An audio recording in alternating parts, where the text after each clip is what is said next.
En Te Digo la Otra. Es un pasito, organizarnos en grupos, meter cabeza en eso, en tanto que le metemos cabeza, ¿viste? Gastar la cabeza en eso, ¿no? Porque con las buenas intenciones aisladas no arreglamos nada.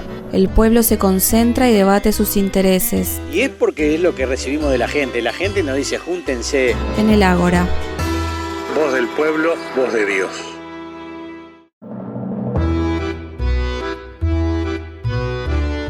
Y en este nuevo Ágora recibimos en los estudios de la Uniradio y por segunda vez, esperemos de muchas más por acá por los estudios de Te Digo la Otra, a Lucía Giudice. Ella es abogada, docente, es investigadora de la Cátedra de Filosofía del Derecho e integra el Observatorio de Sistema de Justicia y Legislación de la Facultad de Derecho de la Universidad de la República. ¿Cómo estás, Lucía? Hola, ¿cómo están? Un placer estar de vuelta con ustedes. El placer es nuestro, de encontrarte por acá y bueno, de dialogar sobre temas que en realidad involucran, lo que habíamos conversado la vez anterior sobre la justicia patriarcal y aquel caso de Natalia, que bueno, que está bueno después poder hacer un raconto también de lo que viene siendo su situación, pero bueno, conversar un poco sobre estos temas que hacen a la justicia, al derecho y al lugar que ocupa la mujer, el género, y las discusiones, digamos, que hay en torno a este tema y sobre todo con el surgimiento del feminismo, qué tipos de debates también se involucran y involucran a la justicia. Sí, en realidad, a ver, el asunto de la mujer en el derecho y las reivindicaciones o la lucha feminista vinculada con el derecho es un asunto que de a poco se le va dando el lugar que merece, pensando en el derecho como no solamente como parte del sistema de dominación del que somos víctima, uh-huh, sino pensarlo también como una herramienta para transformar y para poder lograr las cuestiones que reivindicamos que tienen que ver fundamentalmente con derechos. Entonces, bueno, ahí es como un asunto interesante hincarle el diente a esos temas.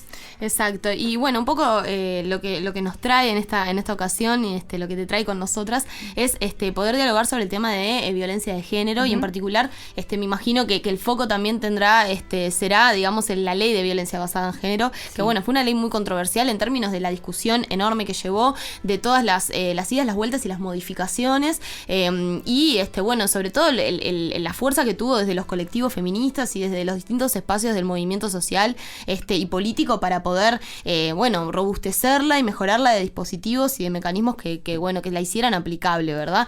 Pero bueno, está todavía en discusión, está todavía en reglamentación, sí. O sea, no es... Sí, ahí con la violencia de género o por lo menos a mí una cosa que me parece sumamente interesante, más allá de las cuestiones legislativas en nuestro país, uh-huh, es cómo se ha ido construyendo el concepto de violencia de género y cómo ha ido apareciendo en los últimos, yo diría que por lo menos en los instrumentos internacionales aparece con fuerza la violencia contra la mujer o los tipos de violencias contra la mujer desde el año 79. Probablemente existe desde antes, pero a nivel institucional es la primera vez que aparece y es un claro ejemplo de cómo los conceptos jurídicos no es que aparecen de la nada o no es que surgen espontáneamente de algún reclamo aislado, sino que atrás de esos conceptos hay una lucha muy importante y en este caso puntualmente es el trabajo de los movimientos de mujeres durante muchísimo tiempo que trataron de instalar en los distintos instrumentos tanto nacionales como internacionales la violencia de género para identificar un tipo de violencia que es distinto y que tiene ciertas características que la hacen específica y que de alguna forma vale la pena diferenciarla de las demás. Hay un componente que tiene la violencia o varios componentes que tiene la violencia basada en género que no tienen los otros tipos de violencia y que las feministas han luchado con mucha fuerza para que esto se visibilizara en el derecho. Que era algo que no sucedía y que se trataba como de mezclar con la o solapar con la violencia doméstica o incluso con la violencia callejera. Bien, y la realidad un poco acá en Uruguay, yo recuerdo la ley había una ley anterior de violencia doméstica, exacto, pero no sé si anteriormente estaba la violencia contra la mujer, por lo menos. La violencia doméstica en realidad existe en el Código Penal como el artículo 321 bis, que tipificaba la violencia doméstica como un delito. En el año 2002 se aprueba una ley que es la ley de erradicación de la violencia doméstica contra la mujer, obviamente. Entonces, en esa ley por lo menos empiezan a aparecer más dispositivos que tienen que ver, sí, con la violencia doméstica. El problema es lo que les decía, históricamente la idea de la violencia doméstica lo que hizo fue de alguna manera encapsular la violencia contra las mujeres en el ámbito doméstico. De alguna manera la violencia que ejercían o que ejercen los hombres contra las mujeres es un tipo de violencia que quedaba en el ámbito de lo privado, que de alguna manera estaba también naturalizado, porque esta idea de lo íntimo, de lo privado, de lo doméstico tiene que ver con esto no pertenece a la esfera de lo público, y por eso el Estado de alguna manera no se puede meter, y el no te metas no tiene que ver solamente con que no se meta la vecina o que no se meta la familia, sino que no se meta el Estado. El hogar es un sagrado inviolable, ¿no? Exactamente. Y dentro del hogar, como un bien más o como un mueble más, está la mujer y la violencia que los hombres dueños de casa ejercen sobre las mujeres. Entonces, con la violencia doméstica sucedía eso, digamos, si bien se estableció como un delito en el Código Penal, no fue hasta el 2002 que en el ámbito legislativo aparece una ley que parece tomar dimensión de un problema, y empieza a darse importancia a los números de denuncias de violencia doméstica y a una situación que se estaba dando, que estaba desbordando las capacidades del Estado y que hasta el día de hoy las desborda. Pero bueno, eso fue en el 2002 y lo que les comentaba, o sea, hablar de violencia de género es algo mucho más amplio que hablar de violencia doméstica, y la idea justamente es ampliando el ámbito, o sea, hablar de violencia de género implica justamente salir de lo privado y dejar de invisibilizar algo que tiene un nombre propio, o sea, ponerle nombre a un tipo de violencia que va más allá de lo que pasa adentro de casa. Además, digamos, la violencia doméstica, el tema que tiene es que esta confusión y que a veces lo usemos como sinónimos no es un error involuntario, en realidad es bien interesado. Esta idea de poner, o sea, si uno piensa en lo doméstico, piensa en la violencia en función del lugar. Es como hablar de violencia callejera. Entonces, si uno habla de la violencia en función del lugar, no está prestando atención a quién es el que ejerce la violencia, ni quién es la que la recibe o el que lo recibe. Entonces parecería que las dos partes están en igualdad de condiciones, cuando en realidad, cuando uno observa lo que es el sistema de dominación patriarcal y lo que es una construcción cultural como es el género, vemos que eso, digamos, nos pone en situaciones completamente distintas. Claro. Sí, bueno, hay lugares incluso donde ese lenguaje todavía está en disputa, ¿no? Por ejemplo, en España siempre se habla, incluso creo que hay legislación al respecto, de que cuando los medios de comunicación tienen que dar una noticia, se habla de crímenes machistas o de violencia machista, y así titulan los informativos y los periodísticos. Sin embargo, hay algunos grupos de extrema derecha, bueno, por ejemplo el partido político Vox y otros, que en realidad tienen como propuesta y constantemente están tratando de lograr de que se hable de violencia intrafamiliar, porque dice que esto en realidad también puede ser obviamente contra hombres o contra, no sé, mayores o lo que sea, cuando en realidad lo que busca es anular, me parece, ¿no? el lugar de la mujer en esto. Sí, totalmente. De hecho, en España, digamos, hasta hace no muchos años en las cifras, no estoy segura si ahora lo siguen haciendo, pero en las cifras de violencia doméstica seguían incluyendo, por ejemplo, los casos de el suicidio del hombre luego de que comete el femicidio contra la mujer. Ese suicidio lo seguían contando como parte del número de violencia doméstica. Entonces, no solamente está invisibilizando lo que son las diferencias, o sea, las diferencias del lugar que tiene cada uno adentro del hogar y afuera también, pero adentro del hogar, sino que además nos da una cifra que no es real y que no nos muestra el problema que tienen las mujeres tampoco adentro de la casa. Entonces, sí, y de hecho nosotros hasta el día de hoy seguimos utilizando como sinónimo violencia doméstica y violencia de género. O sea, muchas veces pasan los medios de comunicación que hablan de casos de violencia doméstica, o por ejemplo con el tema de las tobilleras se pone el énfasis en la violencia doméstica y se habla de violencia doméstica una y otra vez, como si ese fuese el problema de violencia que tienen las mujeres. Y claro que es un problema grande, pero no es el único. Y en materia jurídica, o sea, en términos, por ejemplo, de las argumentaciones o de las sentencias, digamos, esta cuestión de violencia doméstica sigue involucrada, o digamos, en el diálogo, en términos jurídicos sigue dándose en esos términos. El tema es que la violencia doméstica como delito sigue existiendo y es un delito que, a ver, yo entiendo que es correcto que exista porque la violencia doméstica como tal es un fenómeno que ocurre y que puede ocurrir entre distintos miembros de una familia o de un núcleo familiar que convivieron o convivían y ahí está el asunto. No es específico contra las mujeres porque puede ser violencia doméstica cuando un hombre le pega o lesiona a un niño o a un adulto mayor que está bajo su cuidado en la casa, como también podría llegar a configurar violencia doméstica una mujer agrediendo a un hijo o a un niño o lo que sea adentro, adentro del hogar. El asunto es que cuando se aprueba la ley de violencia basada en género, en diciembre del 2017, una de las manifestaciones o de las tantas manifestaciones que tiene la violencia de género es la violencia doméstica. O sea, se entiende que la violencia doméstica es una manifestación de la violencia de género cuando es justamente perpetuada contra las mujeres. Bien. Entonces, depende, digamos, cuáles son las características del acto, de la conducta, en dónde se da, lógicamente, para poder decir si una situación de violencia doméstica encuadra dentro de las manifestaciones de la violencia de género. En realidad, la definición, digamos, de violencia de género, verán que es muy amplia. O sea, yo les decía, la primera vez que aparece es en el 79, y después la ONU, en la Convención de Viena sobre los Derechos de la Mujer, digamos, es la Convención para erradicar la violencia contra las mujeres, la define como todo acto de violencia basada en el género. O sea, en realidad define lo que es la violencia contra las mujeres, y define la violencia contra las mujeres en función de la idea de un tipo de violencia que está basado en el género. O sea, la causa género, el género como tal es un elemento en el cual se basa la violencia que sufren las mujeres. Cuando las mujeres sufren tipos de violencia en función de eso, estamos hablando de violencia contra las mujeres en razón del género.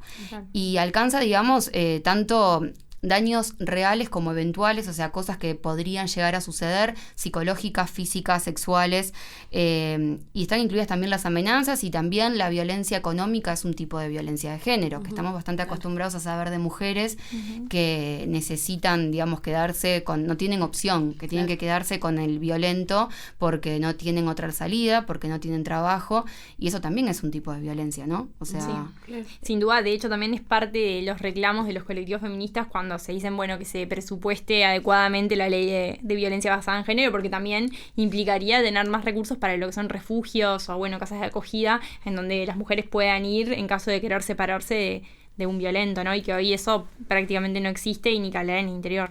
Exacto, en el caso de las mujeres, claro, el problema que tenemos, y esto Nancy Fraser lo dice de forma muy interesante, no se trata solamente de un tema de reconocimiento de la desigualdad, sino también de un tema de redistribución de la riqueza, ¿no?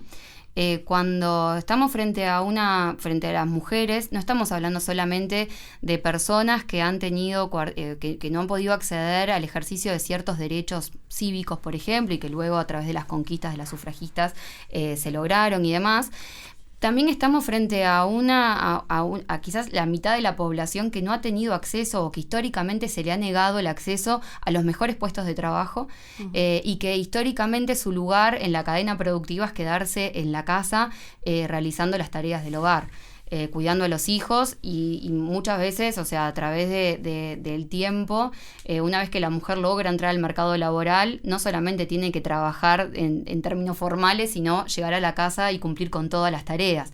Obviamente que hay excepciones, pero no es la situación general del mundo, digamos, que sean compartidas las tareas. Entonces ahí, digamos, esta idea de que las mujeres tengan acceso a una mejor situación económica, que tengan las herramientas para alcanzar los mismos puestos que alcanzan los hombres, también tiene que ver con esto.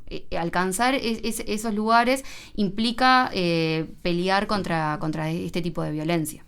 Sí, la violencia expresada en todos los niveles. Exacto. Y es un poco lo que también apela la normativa, y yo pienso que a nivel internacional, ¿no? Es un poco tratar de empezar en términos jurídicos a visibilizar algo y que también es necesario visibilizar en términos mediáticos, ¿verdad? Recordemos que creo que tiene muy pocos años y hay situaciones que hoy en día se empiezan a visibilizar y a denunciar de una forma, pero que hace 2 o 3 años quizás estaban totalmente naturalizadas, ¿no? Exacto, sí. La ley 19.580, o sea, que es la ley integral de violencia violencia basada en género, que es un poco largo el nombre.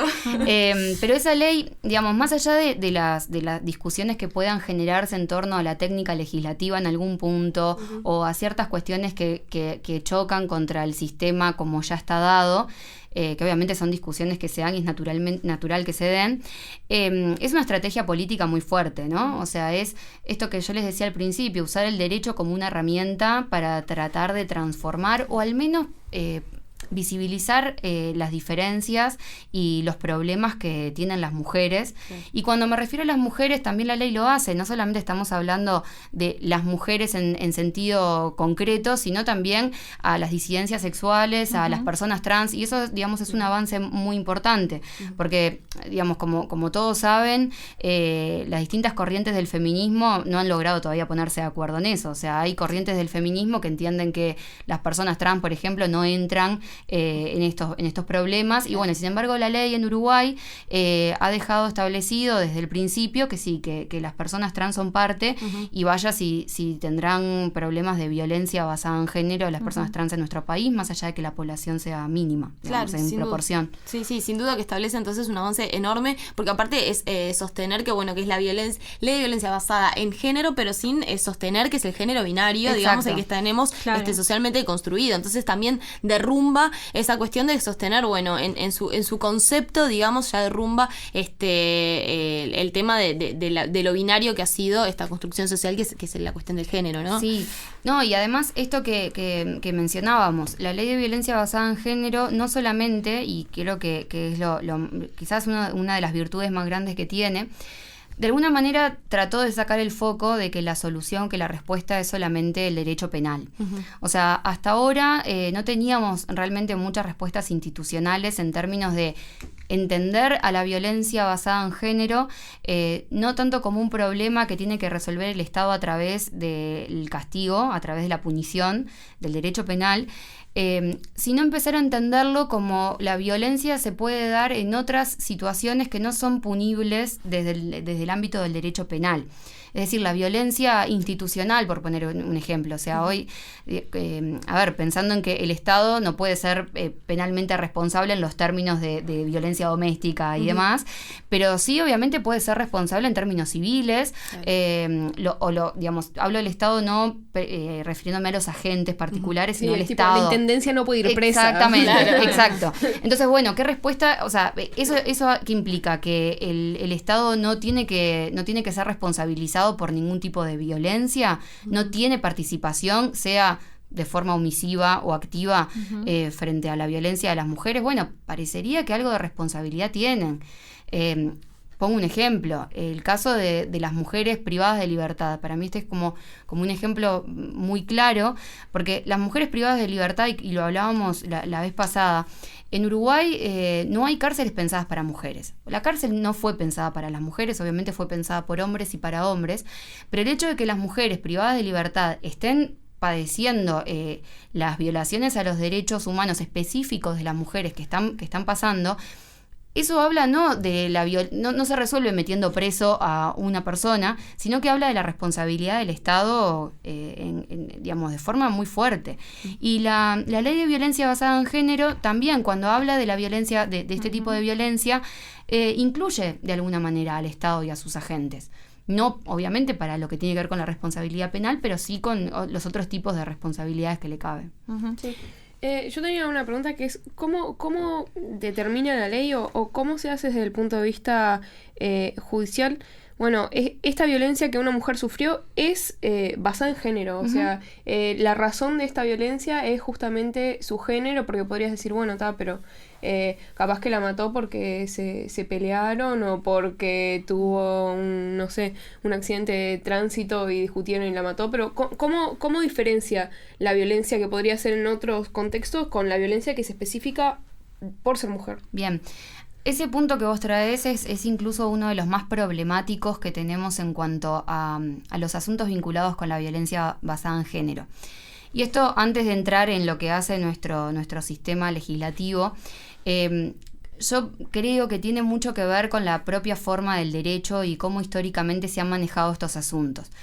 hay un autor que es hombre, pero ha ayudado mucho a que las feministas estadounidenses en las universidades de Derecho trabajaran y adquirieran, digamos, la fuerza que necesitaban. El autor es Duncan Kennedy, es un tipo muy interesante, muy copado además.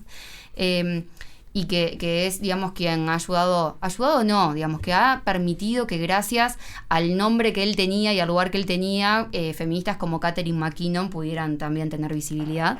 Entonces él lo que plantea es que en los casos de homicidios simples o en los casos de hurto, pareciera que la conducta está bien tipificada, está claramente tipificada, no hay duda.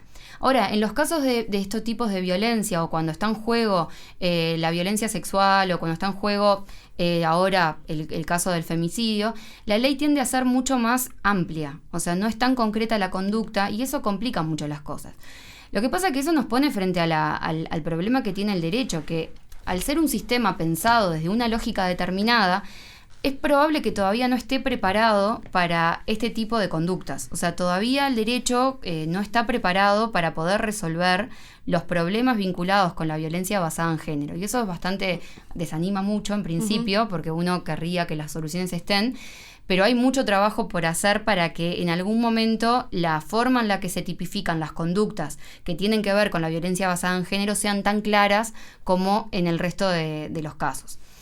Esto que vos mencionás de, bueno, ¿cómo hacen para distinguir un tipo de violencia de otro? Bueno, en principio se supone que las fiscalías y el Poder Judicial deberían estar cada vez más preparados para lograr identificar un tipo de conducta de otro.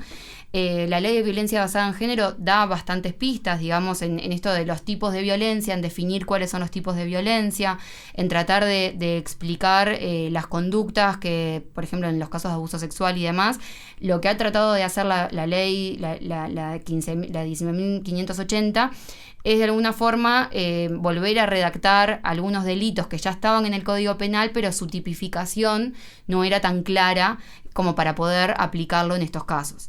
La Fiscalía, digamos, tiene, más allá de que yo insisto que a los operadores jurídicos les falta un montón todavía para aprender y para especializarse en el tema, por suerte la Fiscalía tiene la unidad de género y tiene fiscalías especializadas en estos asuntos, que obviamente hay un montón de formas para poder evaluar, o sea, a nivel institucional, bueno, si el asunto que se presenta es un caso que encuadra en la violencia basada en género.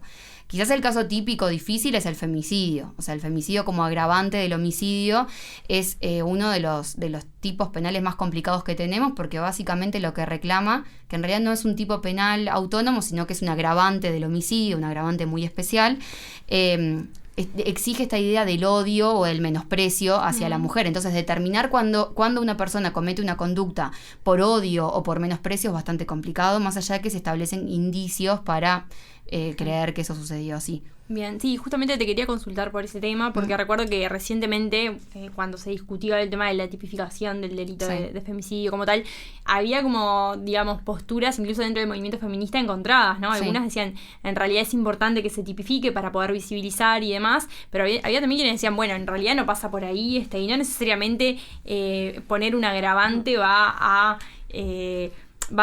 ayudar a resolver este problema, porque solamente con un aumento en la pena no se resuelve el tema de fondo. ¿Tu postura al respecto cuál es? ¿Te parece que es un cambio necesario? Mira, es una pregunta difícil y que todavía la respuesta la sigo procesando. Con una compañera, Lucía Remersaro, que es, además de amiga, mi penalista de confianza, trabajamos sobre el tema de femicidio y nos pusimos a ver, bueno, de qué forma fue tipificado el femicidio y qué efectos tiene. Sobre todo teniendo en cuenta que el femicidio, en la oportunidad de la discusión parlamentaria, representantes de todos los partidos, y no me equivoco, creo que sí, que fueron todos, aceptaban que el femicidio, o que incluir este agravante, no importa si fuese como agravante o como tipo penal autónomo, no iba a producir ningún cambio. O sea, no iba a disminuir la cantidad de femicidios.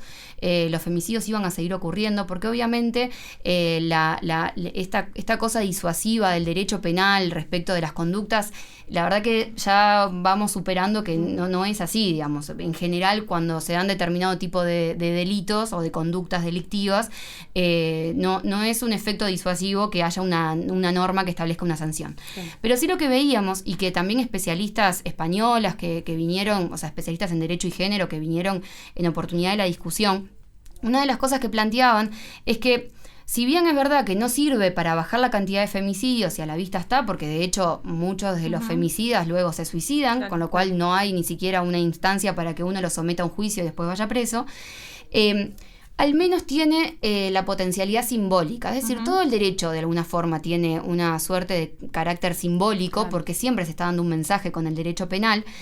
Pero en el caso del femicidio parecería que sirve para ponerle nombre, digamos, para poder visibilizar que el homicidio que se comete contra una mujer por razones de género, o sea, o por odio hacia las mujeres o por una cuestión de misoginia, es un tipo de homicidio distinto que merece, digamos, ser analizado como tal. La gran mayoría de los actores políticos y de los especialistas que fueron a la discusión, de alguna forma aceptaban esto. O sea, que bueno, que podemos aceptar que en este caso de lo que se trata es efectivamente de dar un mensaje, y el mensaje no es tanto para disuadir al potencial femicida, sino más bien un mensaje a la sociedad o digamos, o al sistema político y al sistema jurídico, y es: no toleramos este tipo de violencia, no solamente porque es un tipo de homicidio, o sea, es un homicidio, que eso tampoco se tolera, pero entendemos que este homicidio es un tipo distinto, sucede por una característica particular. Exacto. Claro.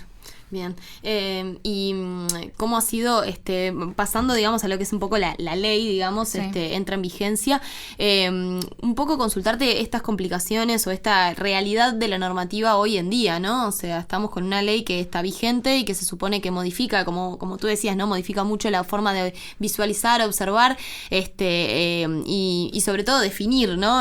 La violencia basada en género, pero bueno, su aplicación, en términos del derecho y en términos de la justicia, ¿cómo se ha desarrollado o cómo viene implementándose? Lamentablemente tenemos un problema de presupuesto con la ley. Yo siempre digo lo mismo, o sea, una ley puede ser muy linda, tener las mejores intenciones, pero si después no hay forma de ejecutarla, sí, queda más que en palabras y en esto, ¿no? Como pasa con el femicidio, que no deja de ser un mensaje, no deja de ser un mensaje importante, pero al fin y al cabo termina siendo un mensaje, y sin embargo los femicidios se siguen cometiendo, y cada vez pareciera que son más violentos. No es que cada vez sean más violentos, sino que vamos teniendo más noticias sobre los asuntos, sí, y más detalles que son morbosos, porque en general cuando se trata de homicidios en otros ámbitos no hay tanto detalle por parte de la prensa. Sí, como ahora que salió de un intento de femicidio, sí, que hubo en el Cerrito de la Victoria, y que por suerte llegó la policía antes, sí, de que se llegase a ocurrir. Pero decían, bueno, que el tipo había dicho, yo de la cárcel salgo, vos del cajón no, como toda una cuestión sensacionalista, que es cierto que, bueno, aterra un poco. Si no era amiga, no era de nadie. O sea, este tipo de declaraciones que en general cuando se trata de otro tipo de delitos, la prensa no está tan evocada a ver qué es lo que dijo fulano en la declaración. Y, digamos, hay frases que son sensacionalistas, que son para lograr un efecto, pero también la manera en la que supuestamente el hombre la esperó a la mujer atrás, escondido en la cama para darle con una maceta, sí, es una serie de detalles que no parecen aportar mucho a la situación. Sí, más que mediatizarla, ¿no? Exacto. Efectivamente, exacto, se ha construido también, yo creo que ahí, bueno, los medios de comunicación toman determinados aspectos de los distintos delitos que se van también reconceptualizando, ¿no? Sí. Digamos, y bueno, y ahí parece que hay distintas modas. Yo creo que hoy el tema de los femicidios son un poco moda en los medios de comunicación y tratan, sí, de fogonear bastante esa situación, bueno, generando situaciones ¿no? Como de morbosidad y perversidad bastante, sí, exacto, jodidas, y que totalmente, y además que son sin tener en cuenta, o sea, bueno, en el caso de las mujeres muertas, obviamente, lamentablemente ya la mujer no está, pero claro, queda una familia atrás, queda toda una situación, sí, y a nivel, digamos, A ver, la violencia basada en género no es un problema que le pasa a una mujer respecto de un hombre, o sea, es un problema del sistema. Claro. O sea, es un sistema que funciona con determinados criterios, es un sistema de dominación y la violencia, digamos, es como el brazo más fuerte que tiene cualquier sistema de dominación para lograr el control. Claro. O sea, ni la educación, ni la ley, ni la religión logran los efectos que logra la violencia cuando se utiliza. Uh-huh. Entonces, de alguna forma, reproducir o contar o dar detalles es colaborar con toda una liturgia sobre la violencia que está lejos de colaborar con la resolución del problema. Pero pensando en cómo esto se ha tratado, cómo, digamos, qué efectividad ha tenido la ley de violencia basada en género, a mi modo de ver, lo más interesante o lo más provechoso que puede tener la ley es lo que tiene que ver con las directrices de políticas públicas. Bien, sí. Que tiene que ver no solamente con educación, o sea, es vivienda, salud, educación, trabajo, y lamentablemente creo que esos aspectos son los que no se están pudiendo desarrollar como corresponde. Quizás en el ámbito penal es lo más fácil de solucionar. Claro. O sea, siempre lo penal es lo más fácil. Uh-huh. Las sanciones penales es simplemente que la policía encuentre o agarre a la persona que cometió la conducta y ya está. Claro. Pero el problema es lo otro, es cómo resolvemos estructuralmente el problema. Y estructuralmente no se resuelve con el derecho penal, nunca. Claro. Hay una cosa interesante que yo les comentaba antes de arrancar. Con la ley de violencia basada en género pasó algo muy curioso que no tuvo la prensa que yo creo que debería haber tenido, ni yo me enteré en el momento, y eso que me gusta revisar las sentencias de la Suprema Corte de Justicia. Pero en abril del 2019 se presentó, en realidad salió una sentencia de la Corte que es por un proceso de inconstitucionalidad, uh-huh, que una persona que estaba, digamos, acusada por un delito que está incluido o sea, que está incluido en el Código Penal, pero que a la vez el proceso se toca con cosas de la ley de violencia basada en género. Él presentó, la defensa de él, presentó un recurso de inconstitucionalidad porque, entre otras cosas, se violaba el principio de igualdad. O sea, los procesos de inconstitucionalidad, digamos, es cuando una ley, una persona entiende que la ley no está conforme a la Constitución y daña o pone en peligro un interés directo, personal y legítimo de la persona. Entonces, en este caso, la persona decía, bueno, esta ley, como favorece, entre comillas, a las mujeres, de alguna manera va en contra del principio de igualdad que establece la Constitución. Como defensa, yo obviamente que es una defensa sin ningún tipo de perspectiva de género, pero no lo vamos a pretender del defensor que está tratando de defender a la persona acusada. Claro. Pero el asunto es cómo la Corte resuelve esto. La Corte dice que en realidad la ley de violencia basada en género no es inconstitucional, que es perfectamente constitucional, porque toma, digamos, la idea de igualdad o el principio de igualdad que en la Constitución, para no aburrir mucho, dice una cosa así como todos somos iguales ante la ley, claro, solamente pudiéndose distinguir en función de nuestros talentos y virtudes, ¿tá? Durante muchos años esa concepción de la igualdad era, bueno, que todos somos iguales y hay, digamos, no puede haber un tratamiento diferencial por parte de las leyes. Claro. Con los años esa concepción de la igualdad ha ido cambiando. Y la idea es que digamos, trato igual ante situaciones iguales, ¿no? Claro. Pero cuando estamos en situaciones desiguales, no. Uh-huh. Entonces, la Suprema Corte de Justicia dijo justamente esto. Dijo, bueno, en realidad en este caso el Poder Legislativo aprobó una ley que lo que hace es tratar de solucionar una emergencia nacional que tenemos en materia de violencia. Las mujeres son un sector de la población que está fuertemente amenazado por esta cuestión, claro, y merece un trato diferencial en este sentido. Y eso a mí me pareció alentador. Claro, justamente, sí. Fue justamente la Carta Magna, sí, si se quiere, que es lo que, bueno, se supone que hay que respetar para la Suprema Corte de Justicia, sí, más que nada, digamos, y bueno, amparándose entonces en un artículo de la Constitución, defiende la ley y la deja como bastante bien, sí, parada frente a cualquier otro recurso que se pueda presentar, sí, porque generalmente lo que ocurre con estos casos es que sientan precedente, digamos, para pensar en futuras anulaciones o presentaciones de anulación o inconstitucionalidad. Sí, en el caso de Uruguay, bueno, los precedentes no son obligatorios, pero es verdad que si uno sabe que la Corte decidió en un sentido, en un caso, bueno, te vas a jugar a tratar de que de vuelta se pronuncie igual, salvo que te cambie la integración de la Corte y ahí sí puede pasar cualquier cosa. Pero en este caso, claro, o sea, por lo menos quienes quisieran presentar un recurso de inconstitucionalidad saben que por La esta Corte ley, ya dijo. La Corte ya dijo que su opinión con esa integración era que bueno que no se violentaba el principio de igualdad. Hay que ver, bueno, cuando cambia la integración de la Corte, cómo se conforman las mayorías, claro. y si los integrantes de la Corte piensan que es inconstitucional.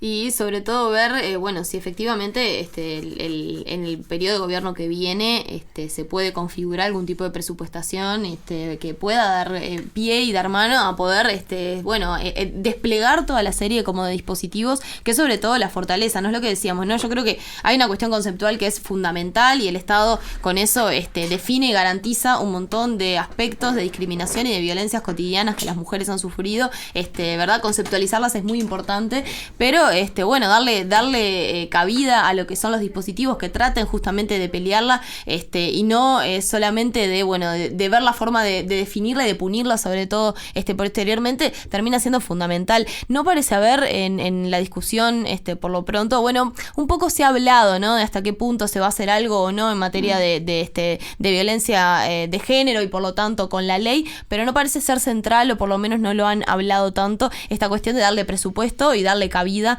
a esta ley, ¿verdad? Sí, a ver, el problema ahí, primero esto, ¿no? Que la ley de violencia basada en género o el contenido de esa ley debería ser tomado como una política de Estado y como una serie de políticas públicas. Claro. Y las políticas públicas no deberían depender de los vaivenes de los gobiernos de turno, digamos. Cuando se define que algo es una política pública, una política de Estado, se supone que tiene que tener cierta continuidad en el tiempo. Claro. Nosotros, claro, venimos de varios periodos en los que se supone que la continuidad iba de suyo, pero claro, pero obviamente no se sabe qué va a pasar en las próximas elecciones, entonces sería bueno, sí, saber cuáles son las propuestas que tienen los partidos para esto.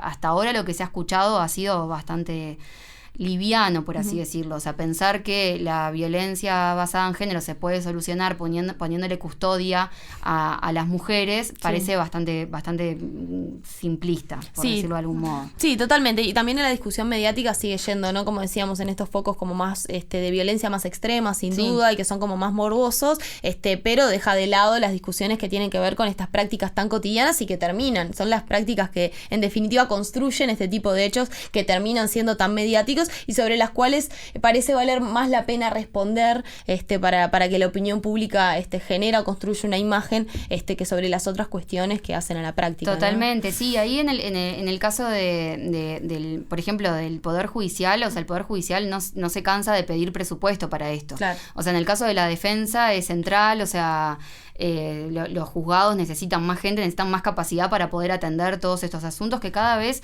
hay más denuncias, no porque cada vez sea más la violencia, sino porque por suerte las mujeres cada vez se animan a denunciar más. Entonces eso parece ser importante. Y sacar el foco sí de lo punitivo. Claro. Que el discurso, porque todo el discurso en general va en aumentar las penas y demás, y ese no puede ser, digamos, ese es el más fácil, digamos, es la forma más fácil de tratar de abordar un problema, pero ese es el más ineficiente. Sin dudas. Lucía, te agradecemos muchísimo estos minutos en Te Digo la Otra y esperemos encontrarte en otro nuevo Ágora. Seguro que sí. ¿Y tú qué sabes? Si no me seguís, Gabriel. Facebook, Twitter, Instagram y YouTube. En todos lados somos Te Digo la Otra.